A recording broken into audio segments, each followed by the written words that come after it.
the departure and the martyrdom of our leader, the leader of the school of Ahl al-Bayt, the Ja'fari tradition, and that is the great-grandson of Al-Imam Abu Abdullah Ja'far ibn Muhammad al-Sadiq alayhi salatu wassalam.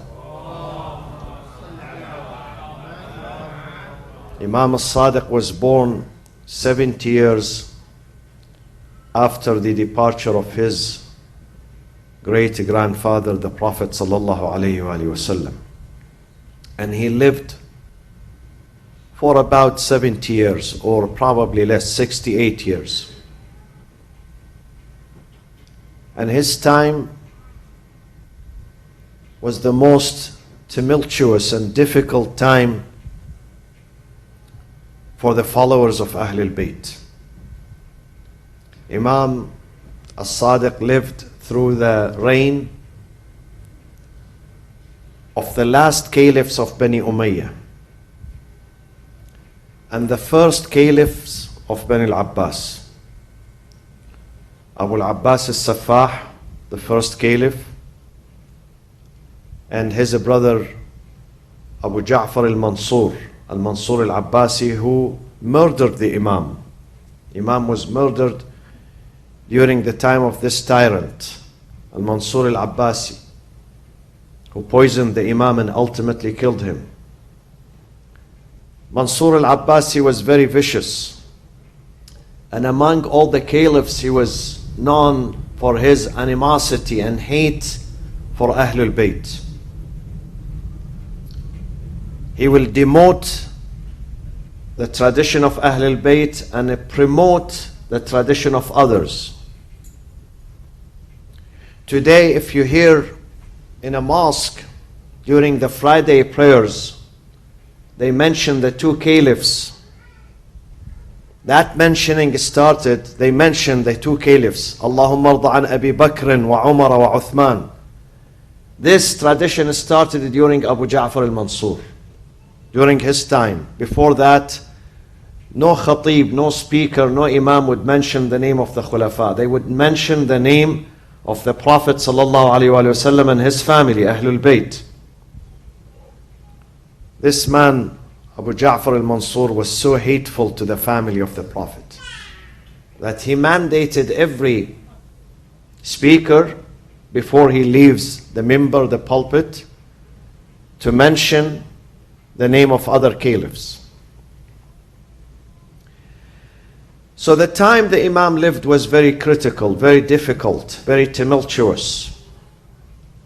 The followers of Ahl al-Bayt were suffering. I'll give you an example of their suffering. Imam al-Sadiq is the personal mentor and teacher of Abu Hanifa and Nu'man ibn Thabit. Today, most of the Sunnis in the Sunni world, they follow the Hanafi tradition. The vast majority of them are Hanafis, and then Malikis, Shafi'is, and the minorities are Hanbalis. So the largest followers are Hanbalis, and the smallest followers, Hanafis, the smallest ones are Hanbalis. Hanafi means they follow Abu Hanifa and Nu'man ibn Thabit ibn Zuti al-Kabuli. He was born in Kabul, Afghanistan. Afghanistan at that time, and that region was part of Greater Persia, Greater Iran. So he was born in Kabul, and he's buried in Baghdad. Baghdad, he has a shrine, mausoleum, Jami' al-A'zam, Jami' al-Imam al-A'zam, they call him al-Imam al-A'zam, the greatest Imam, Abu Hanifa. Abu Hanifa himself, he says, if it wasn't for 2 years that I dedicated myself to study and learn from my mentor, Al-Imam al-Sadiq, I would have been perished. I would have been perished. لولا السنتان لهلك النعمان. لولا السنتان. If it wasn't for these 2 years that I learned from my mentor, Imam al-Sadiq, I would have been perished. Imam Malik ibn Anas was also the student of Imam Ja'far al-Sadiq. Two of the leaders of the Sunni traditions, Abu Hanifa, Imam Abu Hanifa and Imam Malik, were directly the students of Imam al-Sadiq alayhi salam. And two others were indirectly the students of Imam al-Sadiq. Imam al-Shafi'i and Imam Ahmad ibn Hanbal, they were born later, but they were the students of Malik, and Malik was the student of Imam al-Sadiq. So all the madahib, they owe their knowledge, their fiqh, their knowledge of jurisprudence, their knowledge of Islam to the sixth Imam of Ahlul Bayt, Al-Imam Abu Abdullah Ja'far ibn Muhammad al-Sadiq.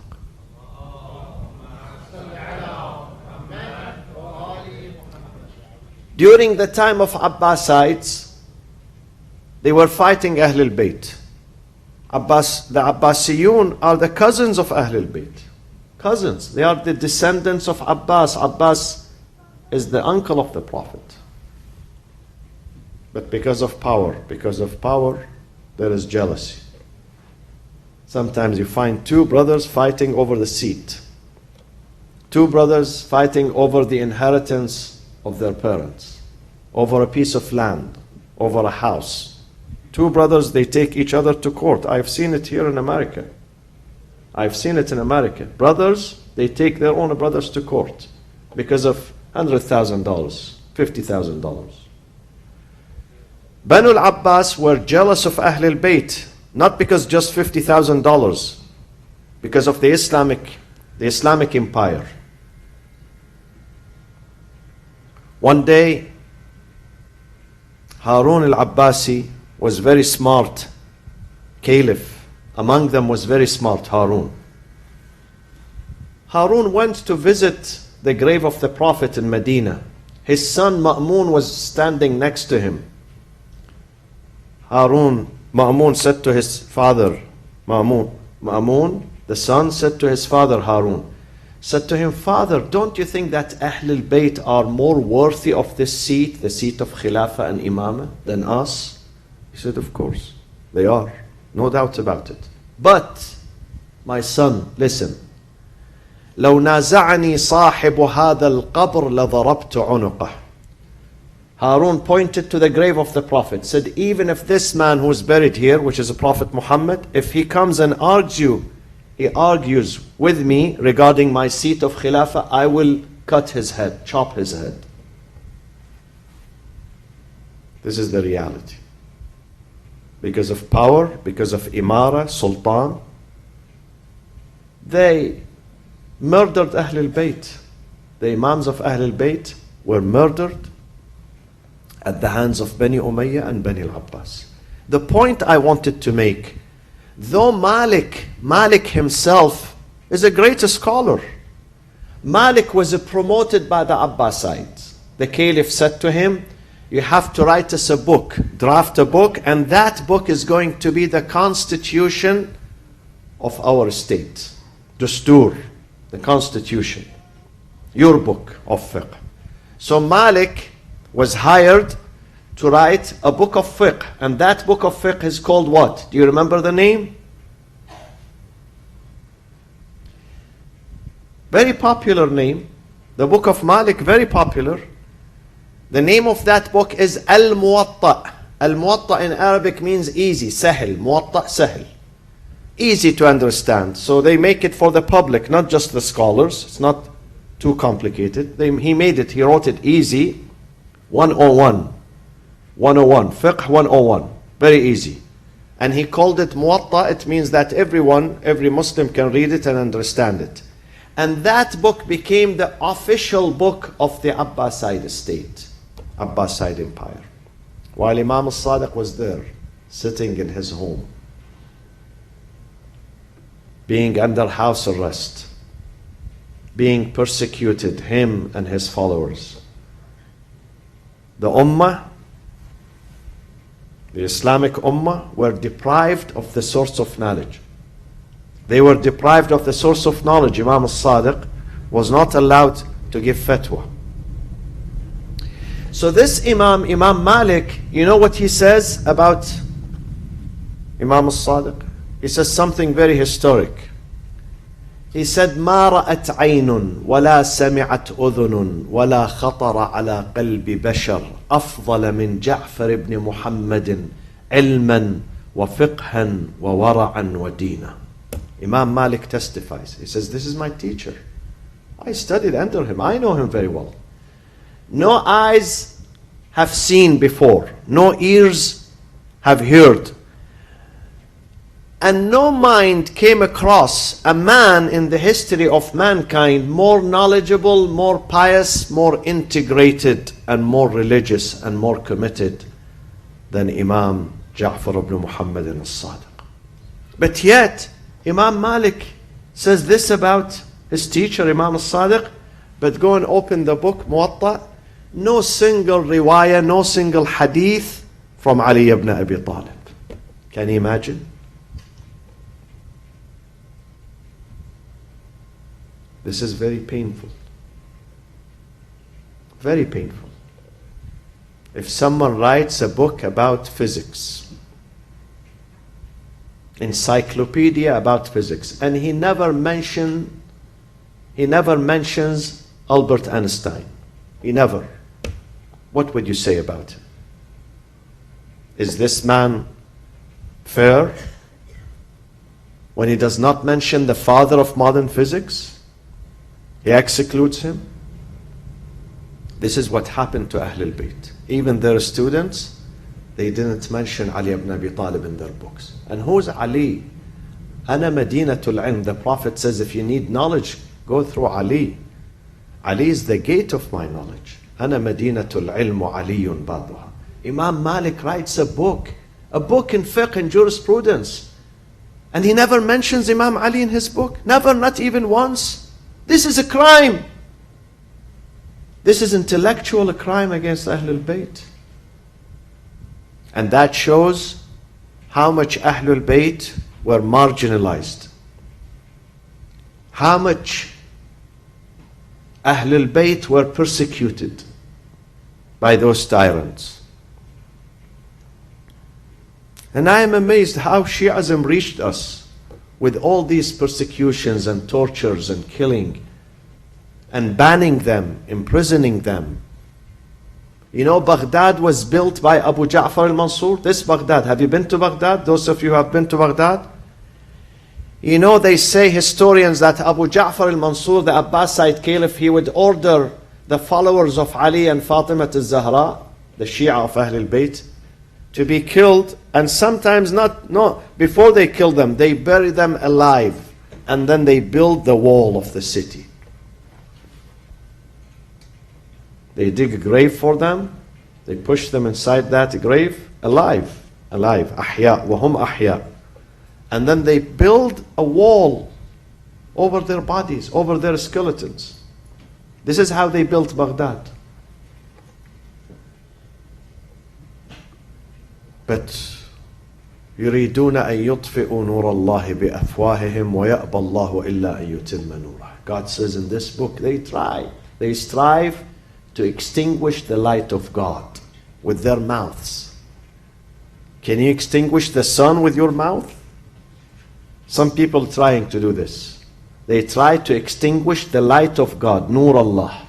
Nur Allah means Ahlul Bayt. The knowledge of Ahlul Bayt. They try to fight it. They try to ban people from learning it. They imprison the Imams.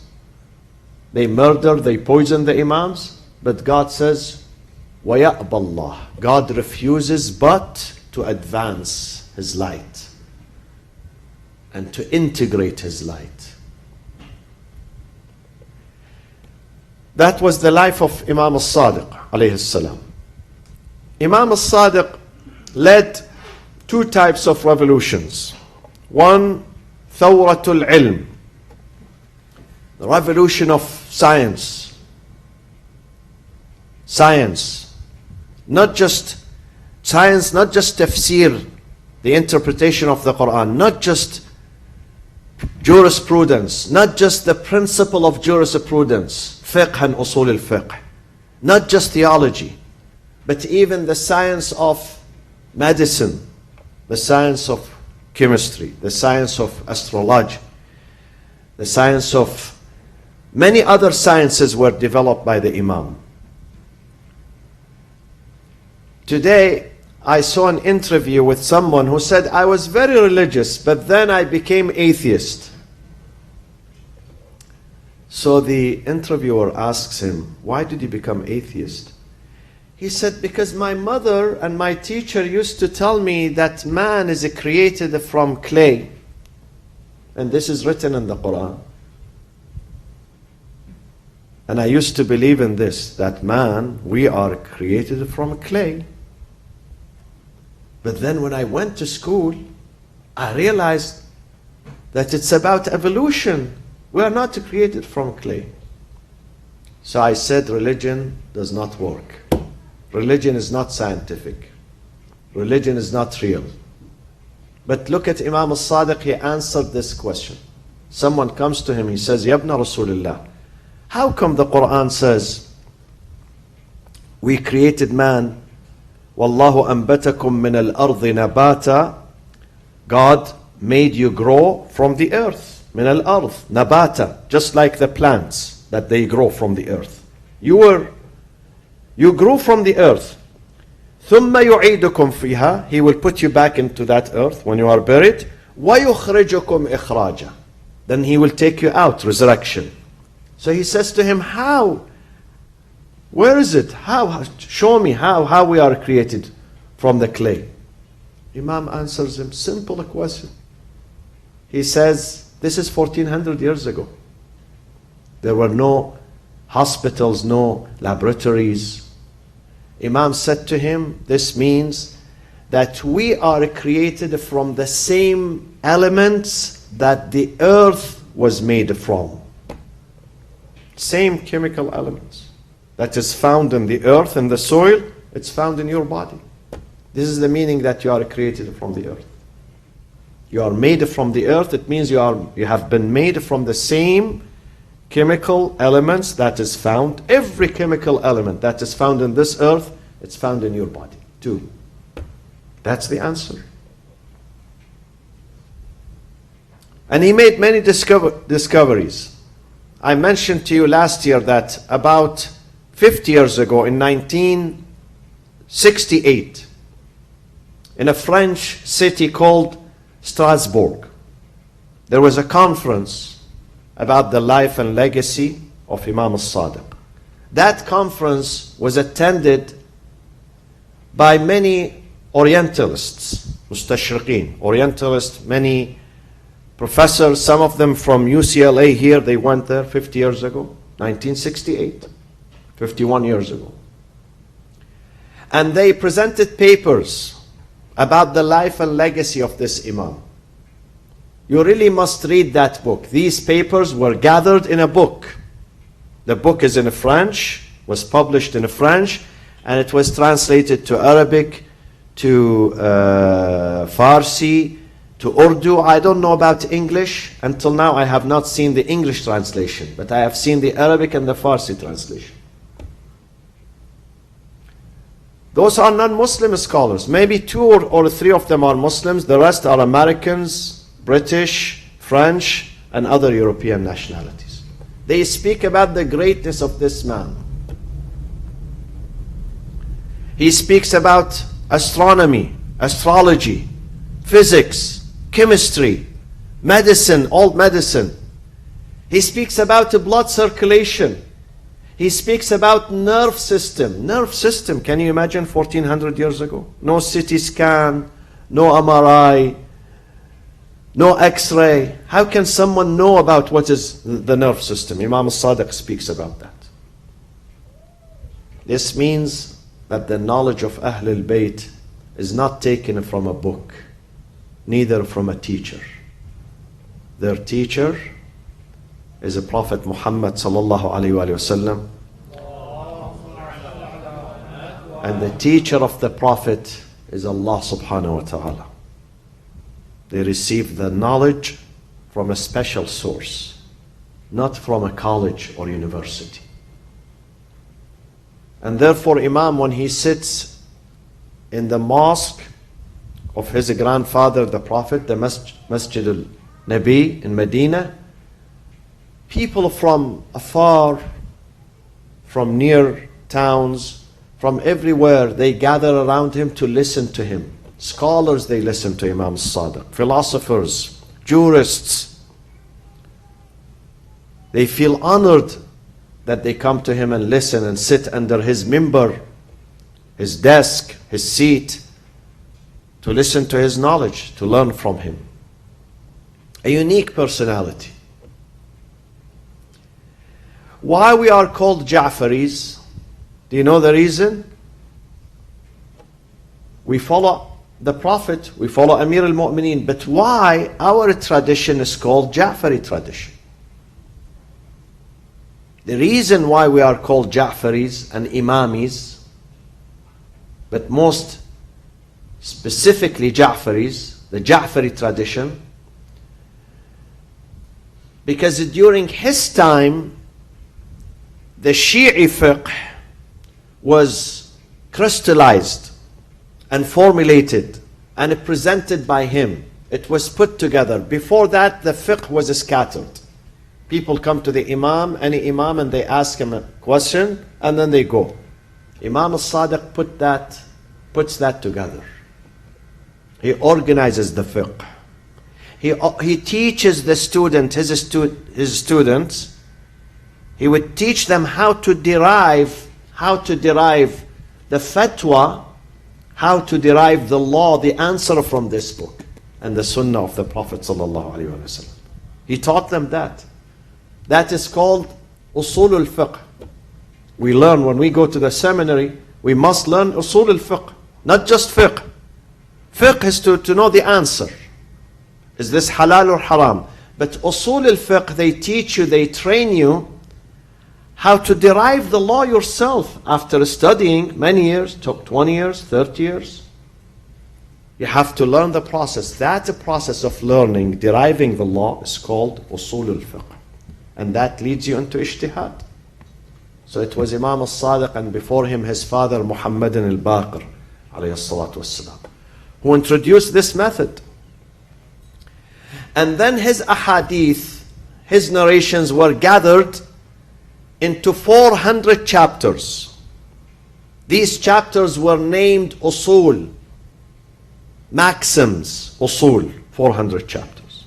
And then after that, three scholars, all the three scholars, their first name was Muhammad.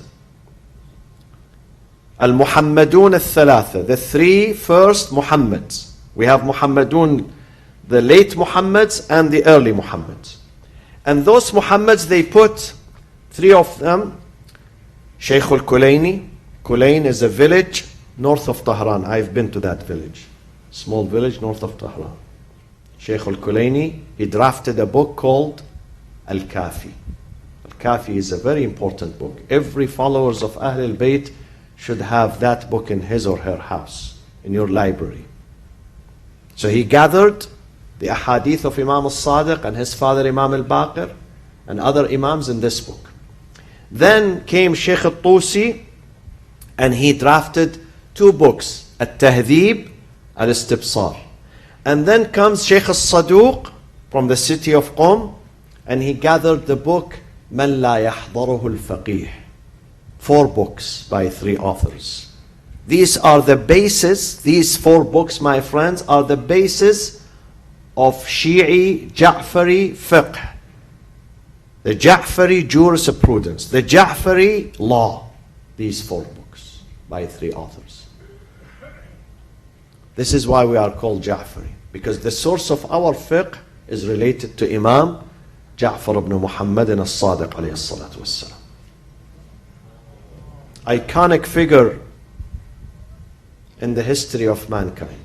He was born 70 years after the departure of Prophet Muhammad, but every hadith that he presents, every narration, every hadith, every theory is related to the Prophet sallallahu alaihi wasallam.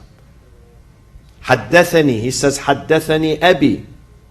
My father told me. I heard this from my father, Muhammad al-Baqir, an Abi, Imam Zayn al-Abidin, an Abi, الإمام الحسين عن أبيه أمير المؤمنين عن رسول الله صلى الله عليه وآله وسلم. We take a pride in that we know the chain of narrators. We know none of them is wrong. None of them lies. This is golden chain. Those narrators are golden narrators. When they say something, that thing is related to the Prophet to Jibreel, and Jibreel, al-Lawh al-Mahfuz, the preserved tablet, which is God, the book of God. This is why we are sure, alhamdulillah, and confident when we follow this family, safe family, true family, and God says you have to follow them. Ya ayyuhal ladhina amanu ittaqullaha wa kunu ma'as sadiqin. Don't waste your time. Don't spend your time with others. Be with the truthful. Ma'as sadiqin. If you want to attain success, if you don't want to go into wrong direction, wa kunu ma'as sadiqin. Be with those who are truthful.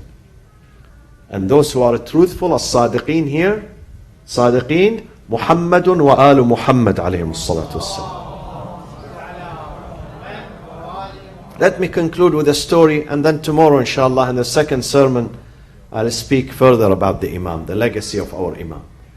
Abu Ja'far al-Mansur was very arrogant, tyrant, Second caliph, he built Baghdad.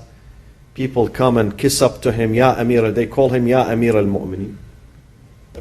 Same thing with King Salman today, Muhammad ibn Salman. All people, they know Muhammad ibn Salman is a thug and a murderer. Thug and a murderer. I say it with full confidence. But look, when he goes to an Arabic country, how he's received with honor, with respect.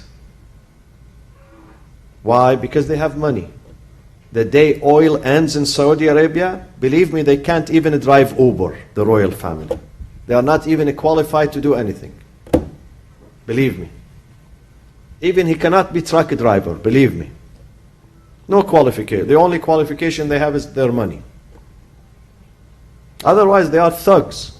Al Saud, they are thugs. Same thing with Bani al-Abbas. Murderers who would become Amir al-Mu'mineen.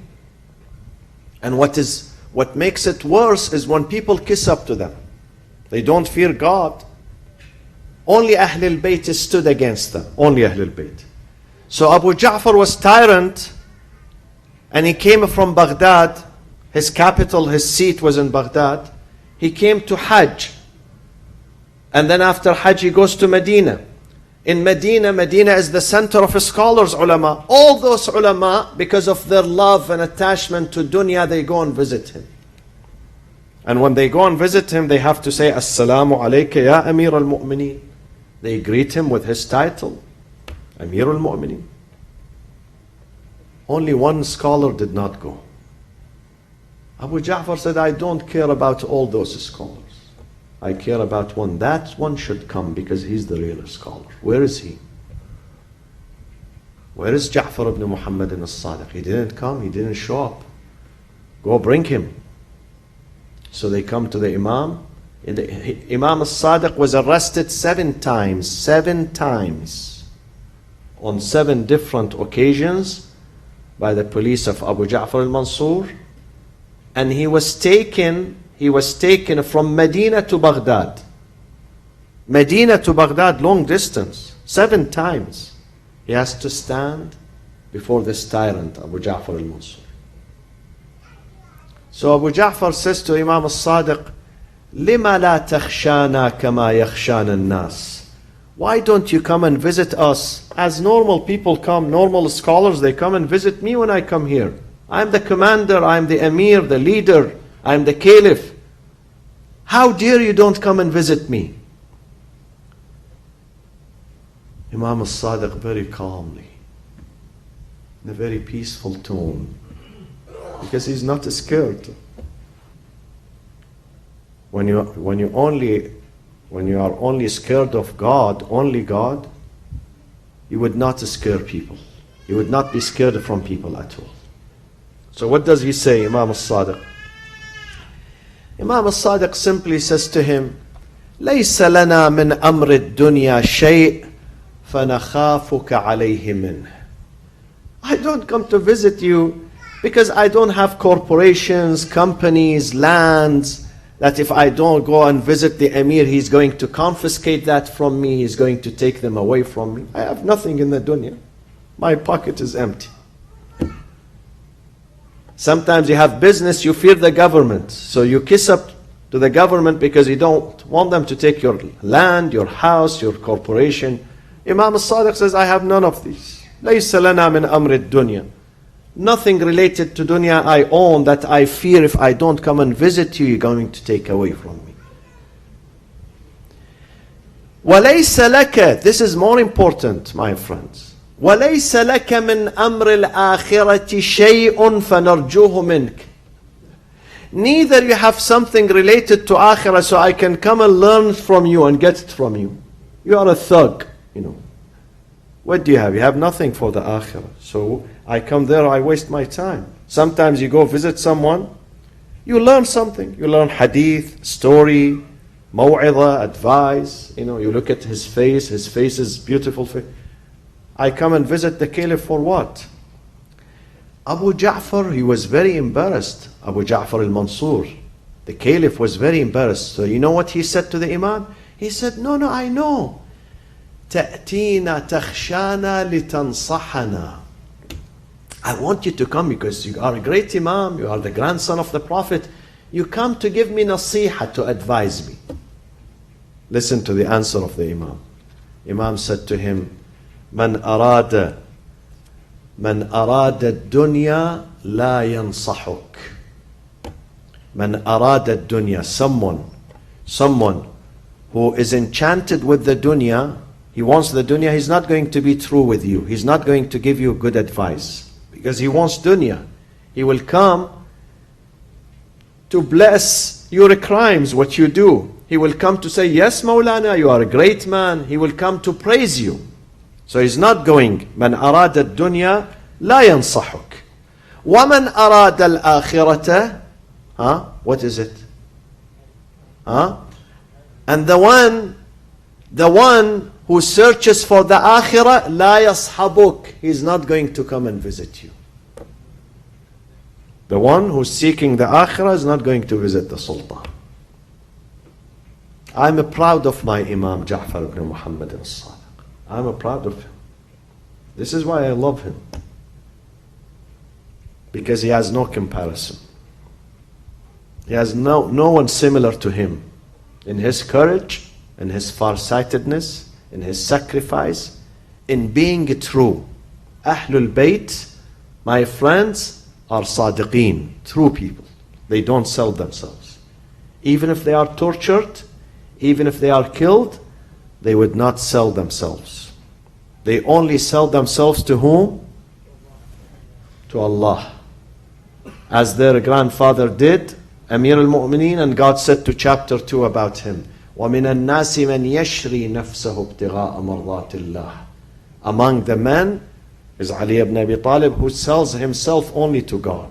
Only to God. وَاللَّهُ رَؤُوفٌ بِالْعِبَادِ. One thing, let me conclude. Abu Basir was a great companion of Imam al-Sadiq. When Imam al-Sadiq died, Abu Basir came to visit his family, his wife. Her name is Hamida. She said to him, Ya Aba Basir, لو رأيت أبا عبد الله عند الموت لرأيت منه عجبا. I wish you were here when Imam al-Sadiq passed away. You would have seen something very astonishing.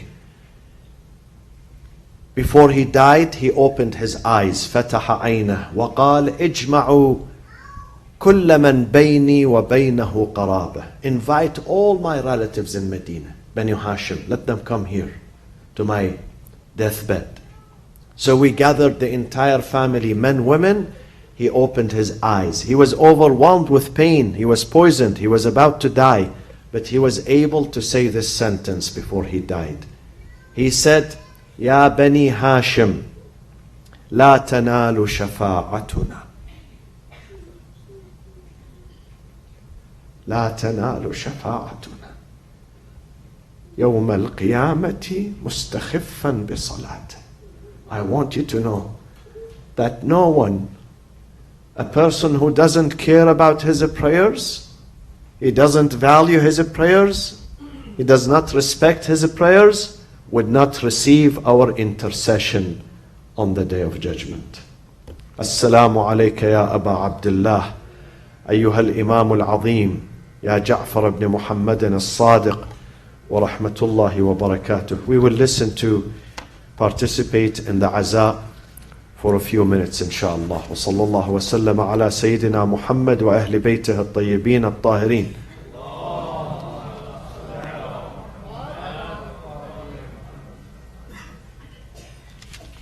برای سلامتی حاج آقا قزوینی و خانواده محترمشون یه صلوات محبت بفرمایید. بسم الله الرحمن الرحیم. السلام علیک یا جعفر ابن محمد ایها الصادق یا ابن رسول الله یا سیدنا و مولانا انا توجهنا و استشفعنا و توسلنا بك الى الله و قدمناک بین یدی حاجاتنا یا وجیها عند الله.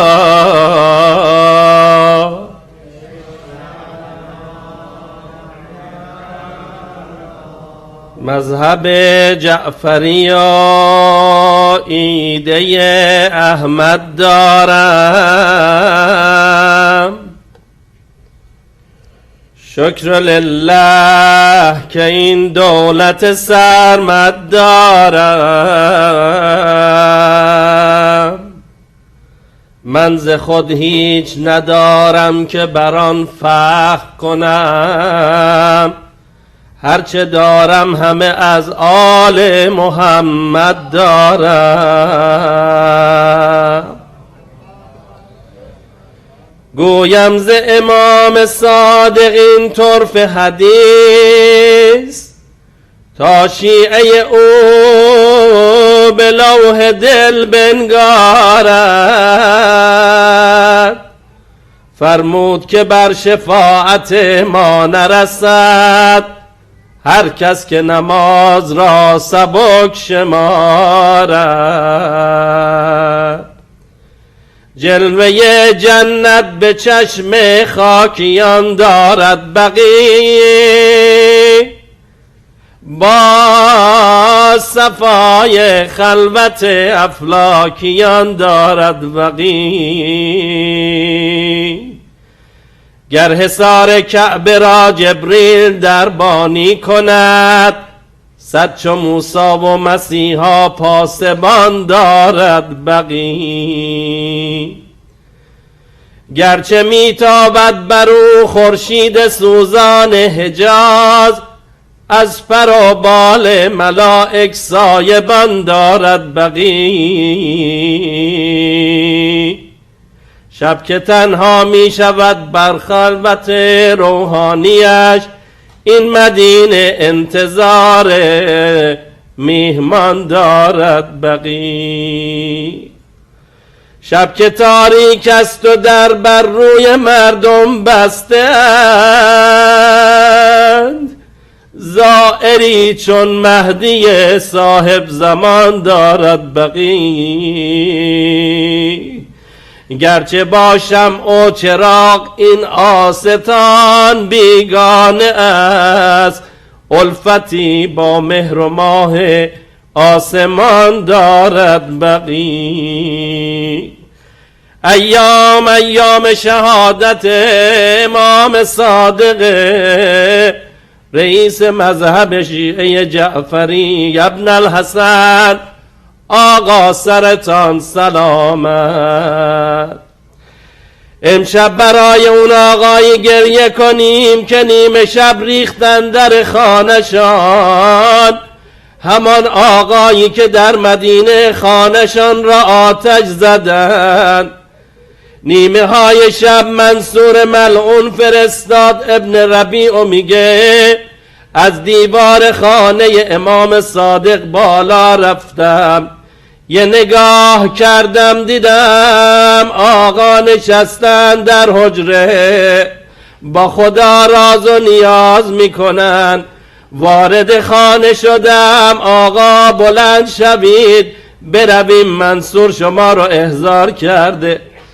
فرمودن اجازه بده 2 رکعت نماز بخوانم.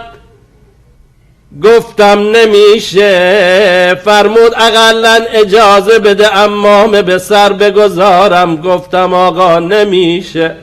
آقا امام صادق را با سر برهنه بیرون آورده بودن از خانه خود. ابن ربی سواره بود و امام صادق پیاده پیاده را می رفتن. یه وقت نگاه کردم دیدم عرق به پیشانی مولا نشسته. میخوام بگم آقا امام صادق شما رو شبانه از خانه بیرون آوردن، اما دلها بسوزه برای جدتان مولا امیرالمؤمنین. اون از خانه بیرون آوردن. در مدینه بچه ها نگاه میکردن مادر روی زمین افتاده. اونا دارن بابا رو میبرن مستاصلن، یه وقت کمک بابا کنن یا کمک مادر کنن. تا زهرا به هوش آمد صدا زد فزه علی را کجا بردن؟ بی جان علی را بردن مسجد، اینجا از در خانه میخواد بره بیرون، بیاد زینب دوید دنبال مادر.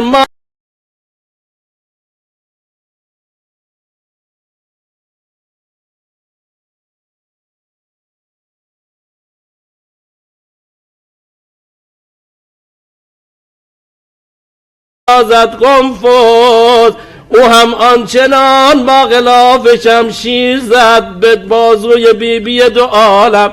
امام صادق فرمود همان غلاف شمشیر و ضربت باعث مرگ مادرم شد. یا امام صادق، مدینه با غلاف شمشیر مادر محترم شما را زدند، اما کربلا امتان زینب و با تازیانه زدن. الا لعنت الله علی القوم الظالمین و سیعلم الذین ظلموا ای منقلب ینقلبون. عزیزان خواهش میکنم 2 دقیقه تشریف بیاره جلو، به سینه میزنیم و از همگی التماس دعا داریم. تشریف بیارید خواهیم 2 دقیقه فقط. امشب جهان